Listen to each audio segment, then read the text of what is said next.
नमस्कार, स्वागत है आप सभी का। जवाब देना पड़ेगा मैं आपके साथ मैं हूं पल्लवी रविंद्र सिंह। केंद्र सरकार के 3 कृषि कानूनों के विरोध में किसानों का आंदोलन सिंघ बॉर्डर समेत दिल्ली की सीमा पर बदस्तूर जारी है, जबकि कोरोना की दूसरी लहर से दिल्ली समेत देश भर में कहर बरपा रखा है कोरोना ने। इसी बीच 2 किसानों की कोरोना से मौत भी हो चुकी है और 1 किसान की रिपोर्ट पॉजिटिव आ चुकी है।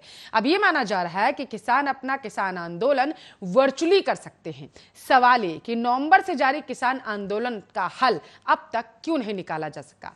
सवाल ये कि क्या किसान कोरोना के सुपर स्प्रेडर का इल्जाम लगने से पहले ही डर गए, जिसकी वजह से अब वर्चुअली आंदोलन होगा।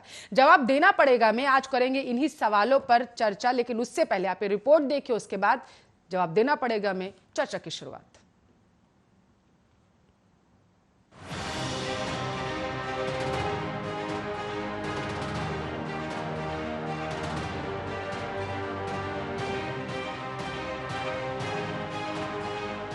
तीन नए कृषि बिलों के खिलाफ किसान पिछले 7 महीने से दिल्ली की सीमाओं पर विरोध प्रदर्शन कर रहे हैं, लेकिन अब जब कोरोना से लड़ाई लंबी खिंच रही है तो आंदोलन कर रहे किसानों को भी संक्रमण की चिंता सताने लगी है। धरना स्थल पर किसानों की संख्या में अब कमी देखी जा रही है। शायद यही वजह है कि अब किसान अपनी लड़ाई को वर्चुअल करने की तैयारी कर चुके हैं। जानकारी के अनुसार इसको लेकर किसान संगठन कई बैठक भी कर चुके हैं। भारतीय किसान यूनियन के अध्यक्ष राकेश टिकैत ने कहा, किसान है जमीन कैसे छोड़ेंगे, पर असम में बैठा किसान, तमिलनाडु का किसान, आंध्र प्रदेश का किसान, बिहार का किसान, मतलब पूरे देश का किसान रोज के आंदोलन का हिस्सा कैसे बनेगा। इसके लिए ठोस प्लान होना बेहद जरूरी है। हम सोशल मीडिया पर अपनी लड़ाई को और धार देंगे। वैसे भी यह सरकार तो ट्विटर पर ही चल रही है, तो हमने सोचा जमीन पर विरोध के साथ ट्विटर पर भी इन्हें घेरेंगे। तो अब सवाल ये कि क्या जमीनी धरना बस प्रतीकात्मक रह जाएगा। इसका जब हमने जवाब तलाशा तो पाया कि जमीन पर धरना चलता रहेगा। मई के बाद दूसरे राज्यों से भी किसान आने शुरू हो जाएंगे, लेकिन इस लड़ाई को अब हम चौतरफा बनाने की तैयारी कर चुके हैं। पूरे देश के किसान तो यहाँ के तीनों बॉर्डर पर आकर बैठ नहीं सकते, लेकिन यह लड़ाई तो देश के हर किसान की है। इसलिए सभी किसान आप सोशल मीडिया पर अपनी उपस्थिति दर्ज कराएंगे। ये शब्द हैं राकेश टिकैत के। आपको बता दें कि वेबसाइट की रिपोर्ट के मुताबिक केंद्र सरकार की एक आंतरिक रिपोर्ट में दावा किया गया है कि बीते कुछ महीनों में कोरोना के मामलों में बढ़ोतरी किसानों के प्रदर्शन से संबंधित हो सकती है। यह ट्रेंड पंजाब, हरियाणा, दिल्ली में देखा जा सकता है। इससे पहले हरियाणा के मुख्यमंत्री मनोहर लाल खट्टर ने भी यही आशंका जताई थी। केंद्र की इस रिपोर्ट में बताया गया कि कई प्रदर्शनकारियों ने पंचायत का गठन किया था। उत्तर प्रदेश, पंजाब, हरियाणा के कई गाँवों की यात्रा भी की थी। अगर इन लोगों ने बुनियादी सावधानी बरती होती तो मामलों में तेजी से उछाल को टाला जा सकता था। आपको बता दें 26 जनवरी को दिल्ली में ट्रैक्टर रैली में पंजाब और हरियाणा के हजारों किसानों ने हिस्सा लिया था। इसके बाद 18 फरवरी को रेल रोको अभियान में भी भारी संख्या में किसानों ने हिस्सा लिया था। कहा जा रहा है कि ये किसान जब अपने गाँव में वापस लौटे तब वहाँ महामारी को वापस लेकर लौटे। ऐसे में सवाल उठता है कि कहीं यह आरोप ही तो जमीनी धरने को सीमित कर वर्चुअल धरने को धार देने की वजह तो नहीं। दरअसल हरियाणा और पंजाब के कई गांवों से खबर आई कि धरने से गए किसान कोविड पॉजिटिव पाए गए। उनके पहुंचने के कुछ दिनों बाद गांव में कोरोना का संक्रमण तेजी से फैला। हालांकि यह भी कहा जा रहा है कि वर्चुअल आंदोलन को लेकर किसान संगठनों में एकमत राय नहीं है। कुछ किसान संगठनों का मानना है कि इससे उनकी लड़ाई कमजोर हो जाएगी। वे सोशल मीडिया पर उतनी मजबूती से सरकार के खिलाफ विरोध दर्ज नहीं करा सकेंगे जिस तरह से वे जमीन पर रहकर कर सकते हैं। आपको बता दें कि उनकी चिंता बहुत हद तक जायज भी है।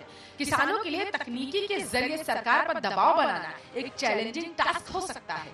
दूसरी तरफ सरकार के रवैये से एक बात तो साफ है कि वो अब किसानों के सामने झुकने को तैयार नहीं। और जानकार ये भी मान रहे हैं कि आंदोलन का लंबा चलना सरकार के लिए फायदेमंद इसलिए भी हो सकता है क्योंकि इससे आंदोलन कमजोर पड़ रहा है। वहीं आपको बता दें कि डॉक्टर और यूपी हरियाणा सरकार से जुड़े स्वास्थ्य अधिकारी लगातार इस बात से चिंतित है कि कहीं इन तीनों बॉर्डर से कोरोना वायरस संक्रमण का बम फूटा तो इससे 4 राज्य उत्तर प्रदेश, पंजाब, हरियाणा, राजस्थान के लोग बुरी तरीके से चपेट में आ जाएंगे। बता दें कि तीनों बॉर्डर पर जमा प्रदर्शनकारी खासकर उत्तर प्रदेश, पंजाब, हरियाणा और राजस्थान से हैं। ऐसा हुआ तो दिल्ली एनसीआर भी इससे प्रभावित हुए बिना रह नहीं पाएगा। आपको बता दें, इससे पहले भारतीय किसान यूनियन के नेता राकेश टिकैत ने गुरुवार को ही हरियाणा के रेवाड़ी में मीडिया से बात की। उन्होंने कहा, जब तक सरकार किसानों की मांगे नहीं मानती और एमएसपी पर कानून नहीं बनाती, तब तक किसान कहीं नहीं हटेगा और यही डटा रहेगा, क्योंकि कोरोना का रास्ता हॉस्पिटल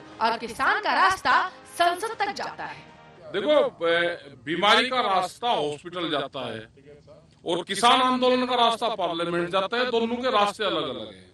बता दें कि यूपी गेट पर नवंबर से धरना चल रहा है। प्रदर्शनकारियों का राष्ट्रीय राजमार्ग 9, दिल्ली मेरठ एक्सप्रेसवे और संपर्क मार्ग की दिल्ली जाने वाली लेन और फ्लाईओवर के नीचे पूरी तरीके से किसान कब्जा जमाए हुए हैं। प्रदर्शनकारी यहाँ विभिन्न अवसरों पर कार्यक्रम का आयोजन भी करते हैं। उसमें भारतीय किसान यूनियन के राष्ट्रीय प्रवक्ता राकेश टिकैत समेत अन्य नेता भी शामिल होते हैं। इस दौरान किसान नेता सहित अन्य प्रदर्शनकारी न तो मास्क का प्रयोग करते हैं और न ही शारीरिक दूरी के साथ नियमों का पालन करते हुए दिखाई देते हैं। लेकिन दूसरी तरफ किसानों का मानना है कि वह सारे नियमों के साथ धरना प्रदर्शन कर रही है, तो जो आंकड़े सरकार दिखा रही है, आखिर उनकी जमीनी हकीकत क्या है? Bureau report, Arya news.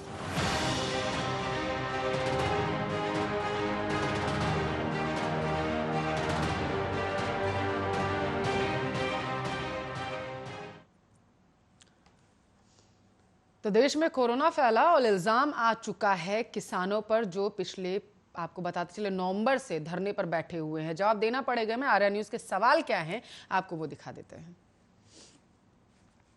क्या किसान आंदोलन से गांव में कोरोना पहुंचा है? जिस तरीके से केंद्र की रिपोर्ट अब ये दावा कर रही है और आरोप कहीं ना कहीं किसानों पर लग रहा है, वर्चुअली आंदोलन करने पर किसान क्या मजबूर हुए हैं या फिर स्वेच्छा से ये आह्वान किया गया है किसानों की तरफ से, राकेश टिकैत की तरफ से, कि वर्चुअली आंदोलन भी हम करेंगे अगर कोरोना वायरस लगातार फैलता गया। बॉर्डर्स पर किसान अभी भी डटे हुए हैं। आपको बताते चले नवंबर से किसानों का प्रदर्शन लगातार जारी है। किसान बिल के खिलाफ वो लगातार प्रदर्शन कर रहे हैं। सरकार और किसानों के बीच में ये जो ठनी हुई है, आखिर इसका समाधान कब निकलेगा?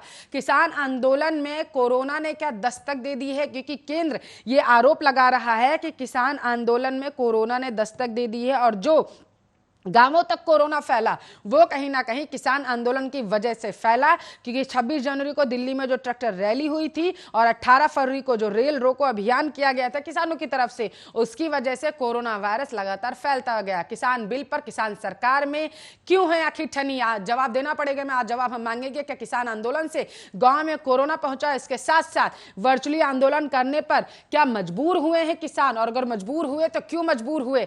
नवंबर से आंदोलन कर रहे हैं किसान, क्या है समाधान? जवाब देना पड़ेगा। मैं आज इसका जवाब क्यों नहीं निकल रहा किसान आंदोलन का हल? नवंबर से किसान बॉर्डर्स पर बने हुए हैं, आखिर इस आंदोलन का हल क्यों नहीं निकल पा रहा है? आखिर केंद्र सरकार और इस देश के किसानों के बीच में सहमति क्यों नहीं बन पा रही है? इस मुद्दे पर ज्यादा चर्चा करने के लिए भारतीय किसान यूनियन के राष्ट्रीय अध्यक्ष शिवराज सिंह भाटी हैं और इसके साथ साथ बीजेपी के प्रवक्ता आर.के. मिश्रा हमारे साथ लाइव जुड़ चुके हैं। आप दोनों मेहमानों का स्वागत है आर्या न्यूज पर। सबसे पहले शिवराज जी आपके पास आना चाहूंगी।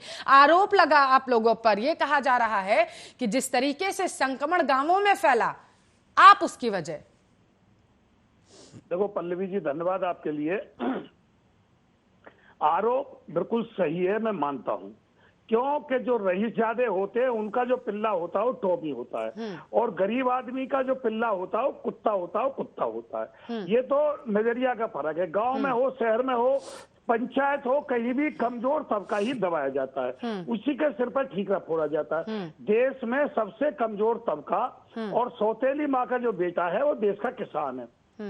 तो सारी जिम्मेदारी किसान के सिर पे तो रहनी है, क्योंकि कभी तो कह देते हैं कि जी हरियाणा, पंजाब और पश्चिमी उत्तर प्रदेश का किसान है आंदोलन में, तो अब छत्तीसगढ़, झारखंड, बिहार, असम, वेस्ट बंगाल, यहाँ किसने फैला दिया कोरोना? चलो हम मान सकते हैं पंजाब में, हरियाणा में, पश्चिमी उत्तर प्रदेश में, पूर्वी उत्तर प्रदेश में किसने फैला दिया? वो सब ठीक है, वो हमें तो झेलना ही पड़ेगा। लेकिन आप ये देखो, परम पिता परमात्मा की असीम कृपा है कि 7 महीने में मात्र एक केस आज तक धरना स्थल पर कोरोना का संज्ञान में आ रहा है। बाद बाकी आज गांवों की, चाहे झारखंड हो, चाहे छत्तीसगढ़ हो, या बिहार हो, या वेस्ट बंगाल हो, क्या स्थिति है कोरोना की वो तो किसी ने देखा नहीं। और ये जो आ रहा है ब्लैक फंगस, इसको भी कहेंगे किसानों ने फैला दिया। अब कोई व्हाइट फंगस आ रहा है, उसको भी कोरोना ने फैला दिया। उत्तराखंड में मैं चैनल पे देख रहा था कि तीसरी लहर आ गई है उत्तराखंड में, वो भी आंदोलन ने आंदोलन के सिर पे तो ठीका फोड़ना है, क्योंकि सरकार कोई भी जिम्मेदारी लेने को तैयार नहीं है। ना तो सरकार ये जिम्मेदारी ले सकती कि जो आंदोलन चल रहा है हमारी कमी से चल रहा है, हम किसानों की बात नहीं मान रहे इसलिए किसान धरने पे बैठे हैं।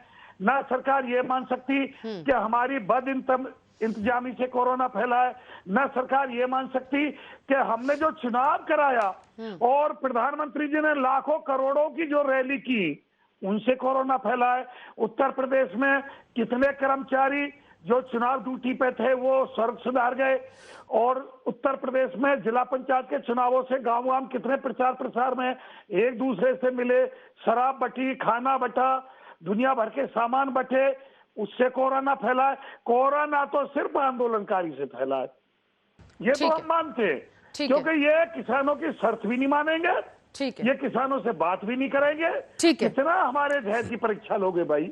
ठीक है, आर के मिश्रा जी जवाब दीजिए, कितनी धैर्य की परीक्षा? पिछले 7 महीने से किसान बॉर्डर्स पर डटा हुआ है और अब ये आरोप उन पर कि किसान के जो कोरोना फैला वो किसानों की वजह से फैला है। फिर बाकी राज्यों का भी रुख कर लीजिएगा। बिल्कुल बिल्कुल, देखिए ऐसा है पल्लवी जी, मैं आपको एक चीज बता देता हूँ, जो भारतीय लोकतंत्र की एक खूबसूरती जरूर है, जो कि वो किसी भी तरह का, अगर सरकार अगर पक्ष में है विपक्ष में है, किसी भी तरह का सरकार के प्रस्ताव को अगर मान लीजिए उसके प्रस्ताव से आप अपना अलग मत रखते हैं तो निश्चित तौर पर आप उसका विरोध कर सकते हैं। ये हमारे संविधान में बिल्कुल यही एक खूबसूरती है, ये बहुत बड़ी चीज है और जगह मिलने को बहुत कम मिलता है, वो भारत जैसे देशों में बिल्कुल मिलता है। अब आइए जो कि किसान आंदोलन, आखिर ये किसान आंदोलन का मैं एक छोटा सा आपको एक अशोक दलवाई समिति की रिपोर्ट के मुताबिक ये अगर देखा जाए तो भारतीय किसान की जो टोटल आय थी, मैं थोड़ा सा पीछे ले जाना चाहता हूं और थोड़ा सा मैं आपको बता देना चाहता हूं, कोरोना पर आते हैं उस विषय पर। तो किसान की जो औसत आय थी वो 77,976 रुपए थी, और उस को 2022 तक जो अभी हमारी सरकार है उन्होंने उस चीज को दुगुना करने के लिए पूरी तरह से तन मन धन से पूरी तरह से लगाया उसको, जो कि वही इनका आय जो है 2022 तक, क्योंकि किसान ही एक ऐसा हमारे देश के एक नागरिक हैं और जो व्यक्ति हैं जो कि हमारी देश को, जो जिस तरह से भारत देश किसानों का देश रहा है और इसमें जीडीपी का शायद 17 या 18% जीडीपी का जो है उसमें योगदान रहता है भारतीय किसानों का। तो उसमें इस तरह की अगर इकोनॉमिकली वो स्ट्रांग नहीं होंगे, आर्थिक रूप से सशक्त नहीं होंगे, तो निश्चित तौर पर हमारे देश की प्रगति नहीं हो पाएगी। जब आप किसी चीज को वैश्विक स्तर पर जब ले जाते हैं, वैश्विक स्तर पर अपने आप को एक कंपटीटर के रूप में करते हैं, तो निश्चित तौर पर किसानों की आय की उसमें दोगुनी तिगुनी होनी चाहिए। अब रह गई बात, जब आपको देखा गया जो 77,976 और 1995 से 2004 के बीच में जो टोटल किसान थे वो 1,56,541 किसानों ने आत्महत्या की थी। जो प्रमुख कारण बताए, मतलब समझ में आया इस चीज के लिए, जो आखिर किसानों ने आत्महत्या क्यों की और किस तरह से, क्योंकि जब वो उपज करते हैं किसी भी चीज का तो उनको पूरा मूल्य नहीं मिल पाता है। आर.के. मिश्रा जी, सवाल का जवाब प्लीज। जी मैं आ रहा हूं, मैं उसी विषय पर आ रहा हूं। तो उनको पूरी तरह से मूल्य नहीं मिल पाता है और जो बिचौलिए हैं वो उस चीज को खा जाते हैं, जो असल में जो लाभान्वित होने वाले लोग हैं उनको लाभ नहीं मिल पाता है और उसके बाद लाभ कोई और उठा करके ले जाता है।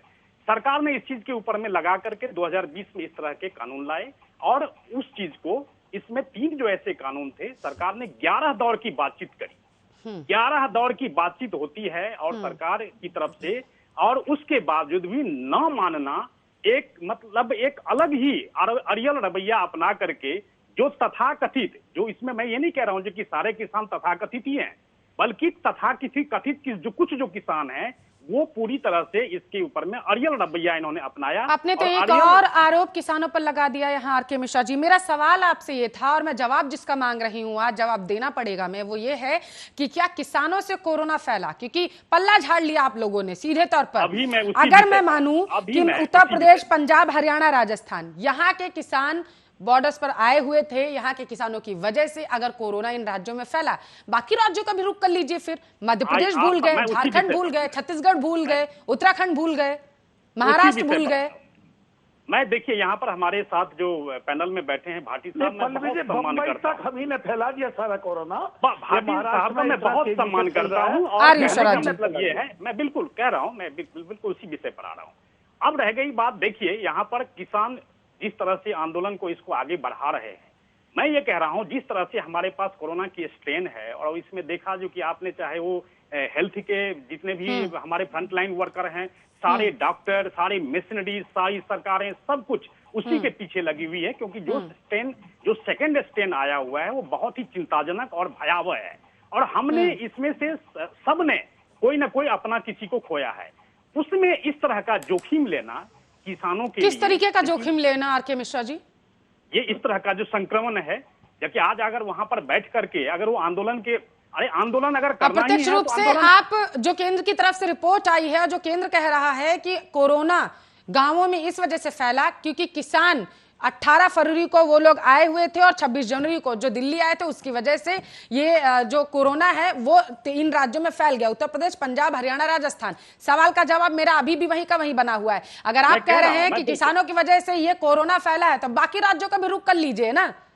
मैं कर रहा हूं, मैं वैसी उसी प्रश्न का उत्तर दे रहा हूं। अब मैं आ रहा हूं, आप उस सवाल का जवाब दीजिए। क्या स्वराज सिंह घाटी जी, आप पर आरोप है कि आप आंदोलन को बढ़ा रहे हैं, इसका जवाब दीजिएगा। आर.के. मिश्रा जी, अगर ये माना जाए कि किसान आंदोलन को बढ़ाने की कोशिश कर रहे हैं, किसान कोई हल नहीं चाहते हैं इस आंदोलन का, तो ये क्यों ना माना जाए कि अगर किसानों की तरफ से एक कदम नहीं उठाया गया तो केंद्र की तरफ से भी दूसरा कदम नहीं उठाया गया कि आंदोलन को खत्म कराया जा सके, किसानों से बातचीत की जा सके? आप लोगों ने कोई कदम उठाया? देखिए, केंद्र की तरफ से 11 दौर की बातचीत हुई, 11 दौर की बातचीत। एक तरह से रिकॉर्ड कहना चाहिए किसी भी आंदोलन का, इस तरह से इस तरह का बात करना। 11 दौर की बातचीत हुई, लेकिन एक अड़ियल रुख बना करके इन्होंने किसी चीज को नहीं मानना। इसका अरे भाई, आपने अगर किसी चीज का अगर विरोध करना है तो विरोध करिए, विरोध करने के लिए कुछ नहीं है, लेकिन उसमें जब सरकार संशोधन के लिए तैयार थी तो आप इस चीज को क्यों कह रहे हैं जो कि आप ये कानून ही निरस्त कर दें? तो 50 कानून बने हुए हैं, संविधान के अकॉर्डिंग बने हुए हैं, जो उसको आप कोई ना कोई आकर के फिर कहेगा जो कि आप इसको निरस्त कर दीजिए, हम इस कानून को नहीं मानते। ये तरीका ठीक नहीं। अगर जब सरकार संशोधन के लिए तैयार है, 11 दौर की बातचीत हो गई, सब कुछ हो गया, उसके बावजूद भी अड़ियल रुख अपना करके इस आंदोलन को आगे ले जाए। जब देख रहे हैं जो कोरोना का संक्रमण जिस तरह से फैल रहा है, इसमें कोरोना न ये समझ रहा है जो ये किसान है, न कोरोना ये समझ रहा है जो कि मैं तो किसानों ने फैला दिया कोरोना। ठीक है, देखिए, ठीक है, इसका मैं जवाब लूंगी कि क्या इन राज्यों में किसानों ने कोरोना को फैला दिया, इसका मैं जवाब लूंगी आपसे। आर.के. मिश्रा जी, स्वराज सिंह भाटी जी, जवाब दीजिए। आप लोग आंदोलन को बढ़ाने की कोशिश कर रहे हैं जिसकी वजह से हालात बद से बदतर होते जा रहे हैं, कहना आर.के. मिश्रा जी का। जी पल्लवी जी, पहले तो मैं अपने बारे में बता दूं। बिल्कुल। गौतम बुद्ध नगर के सांसद और जेवर क्षेत्र के विधायक बता देंगे कि मैंने चुनाव में किस पार्टी को सपोर्ट किया, क्योंकि मेरे विषय में उनको जानकारी है। मैंने खुल के भाजपा को सपोर्ट किया और हमारे संगठन ने एक मांग मानी थी कि जिस प्रकार खेतों की खतौनी होती है, घरों की घरौनी बनाई जाए, और वो केंद्र सरकार और प्रदेश सरकार ने मानी, तो हमने धन्यवाद प्रस्ताव भी किया। हमने एक हॉस्पिटल की मांग की जो मेरे गांव पे उत्तर प्रदेश सरकार ने माना, एक ट्रामा सेंटर 100 बेड का, तो हमने उनको धन्यवाद प्रस्ताव किया। तो ये तो कहना मत कि मैं भाजपा विरोधी हूँ, सुन लो एक मिनट, मैं सरकार का विरोधी नहीं हूँ, लेकिन सच्चाई होती है। आप जो रिकॉर्ड की बात कर रहे हैं 11 दौर की वार्ता की, तो मैं आपको रिकॉर्ड गिनाता हूँ। सबसे पहला तो रिकॉर्ड ये है कि इस पंचवर्षीय में ये रिकॉर्ड है कि इतना लंबा धरना और चारों तरफ दिल्ली के, ये रिकॉर्ड है।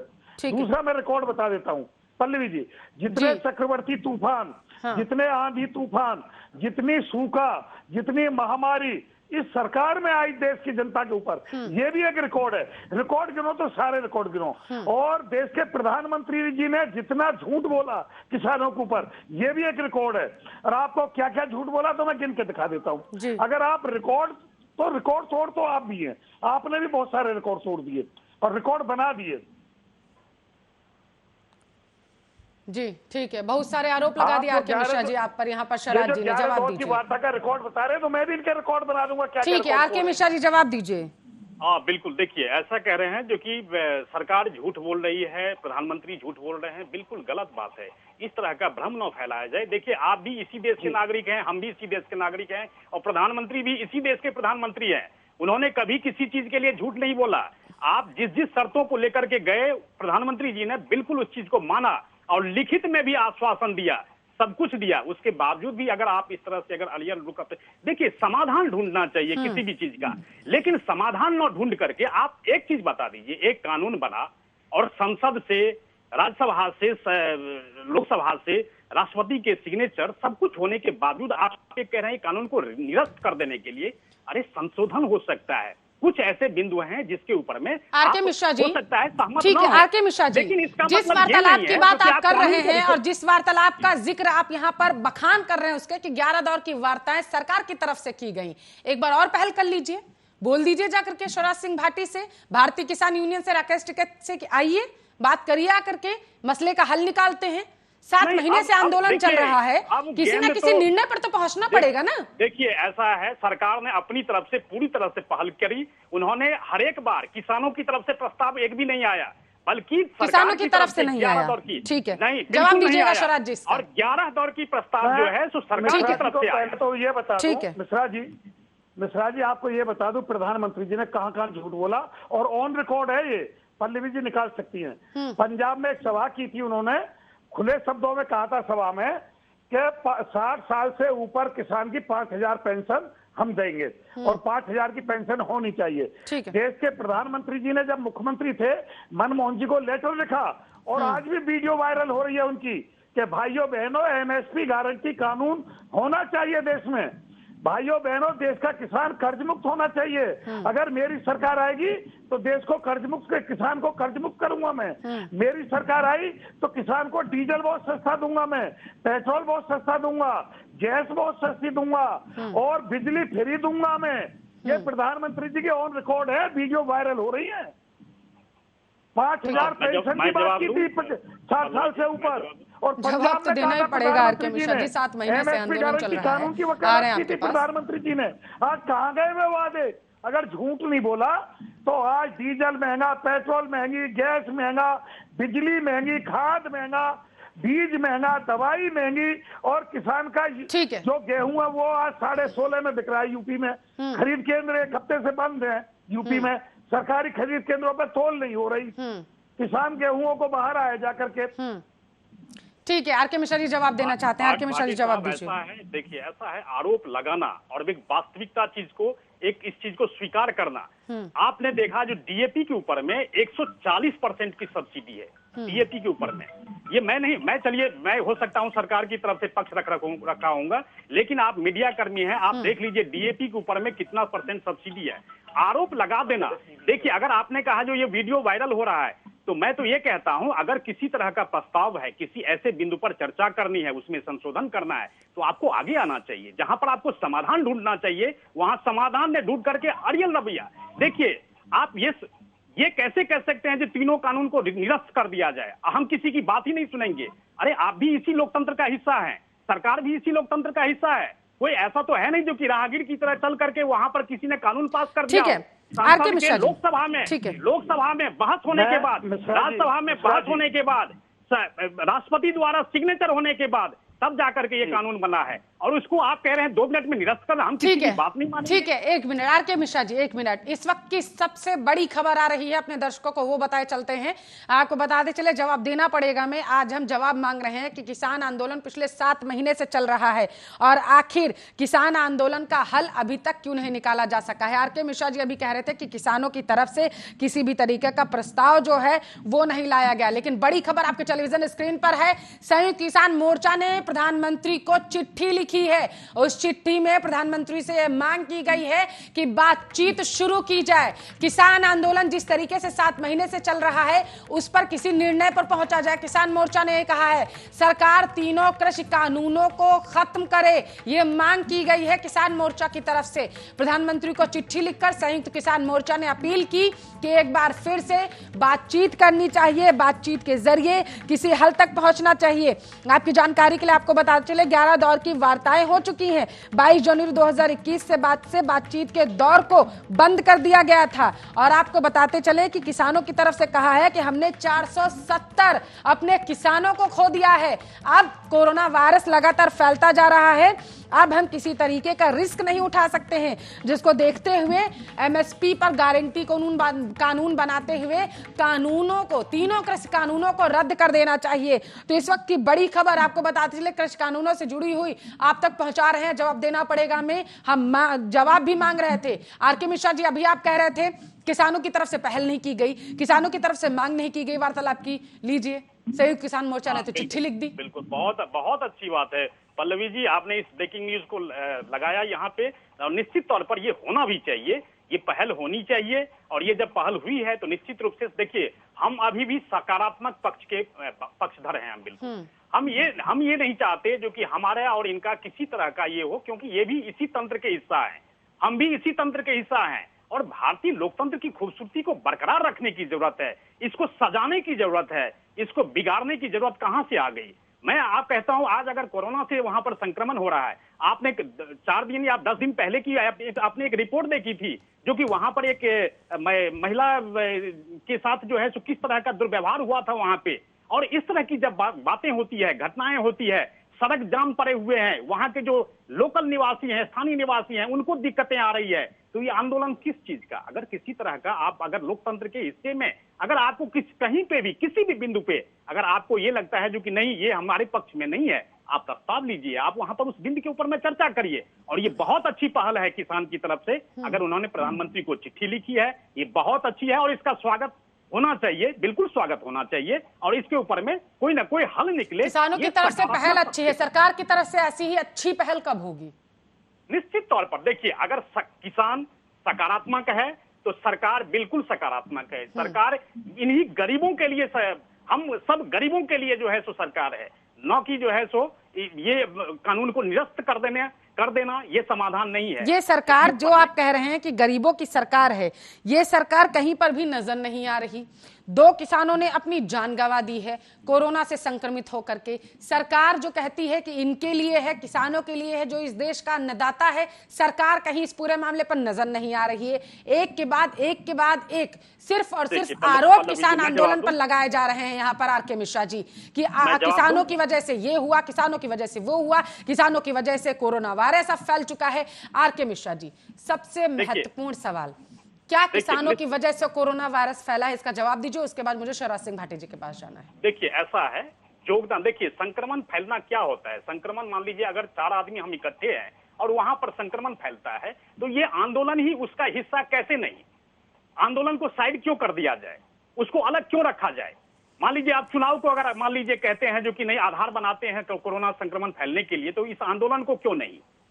मेरा ये ही परिप्रेक्ष्य है जो कि एक ये डिस्क्रिमिनेशन नहीं होना चाहिए। ये क्यों ना माना जाए कि सरकार जिस तरीके से सिस्टम फेल हो गया, अस्पताल आईसीयू में चले गए, खुद जहां पर लोगों की जिंदगियां बचाई जाती थी वहां पर वेंटिलेटर्स नहीं थे, ऑक्सीजन नहीं थे, इंजेक्शंस नहीं थे, जिसकी वजह से लोगों की जानें चली गई। सरकार अपनी उस नाकामी को छिपाने के लिए अब किसानों पर इस पूरे मामले का आरोप मढ़ रही है। शिवराज सिंह भाटी जी जवाब दीजिए। ठीक है, शिवराज जी से जवाब ले लेते हैं। शिवराज जी। पल्लवी जी, मैं तो आज फिर कहूंगा, जब मिश्रा जी अपने दिल पे हाथ धर के कह दें कि एमएसपी गारंटी कानून देश में नहीं होना चाहिए, या ये जो बता दें जब सारे आयोग देश में हैं, महिला आयोग, हरिजन कल्याण आयोग, वेतन आयोग, रेलवे आयोग, दुनिया भर के आयोग है, तो जो सबसे बड़ा तबका है उसके लिए आयोग क्यों नहीं होना चाहिए? क्या जब से देश आजाद हुआ है आज तक कभी किसान के लिए कोई ऐसा पार्लियामेंट में 2 दिन या 3 दिन कोई सदन चला कि भाई किसान सदन चल रहा है पार्लियामेंट में? सिर्फ और सिर्फ किसान के ऊपर 2 दिन या 1 दिन भी कभी चर्चा हुई हो जब से देश आजाद हुआ है?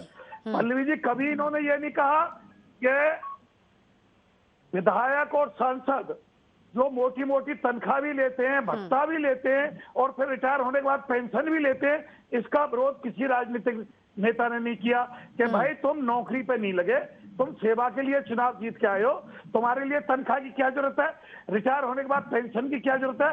देश का आधे से अधिक बजट इन माननीयों की तनख्वाह में और पेंशन में जा रहा है। अगर इनकी तनख्वाह को और पेंशनों को अगर स्कूल में और अस्पताल में लगा दिया जाए, भत्ता लेते रहिए, लेकिन तनख्वाह क्यों लेते हैं और पेंशन क्यों लेते हैं, इसको छोड़ते क्यों नहीं?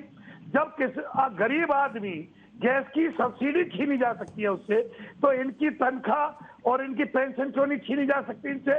3-4 विभागों की पेंशन खत्म कर दी, तो इनकी पेंशन खत्म क्यों नहीं की जा सकती? और उस पैसे को अस्पताल में और स्कूलों में क्यों नहीं लगाया जा सकता?